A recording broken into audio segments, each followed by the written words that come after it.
Buenos días, buenas tardes mis queridos amigas y amigos de mi canal de YouTube. Les habla Jesús Antonio Armes Garzón, técnico de liberación, lavadores y electrodomésticos. Les estoy invitando para que conozcan mi nuevo canal, Electroarmes le enseña a reparar.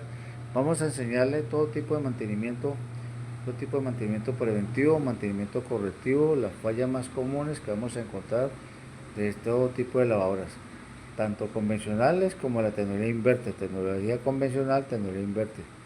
Les vamos a enseñar cuándo es problema de transmisión, cuándo es problema de tarjeta, cuáles son las fallas más comunes que vamos a encontrar, a saber diagnosticar de dónde viene la falla, a saber cómo podemos cambiar los repuestos, a enseñarles el arme, el desarme de todo tipo de lavadoras.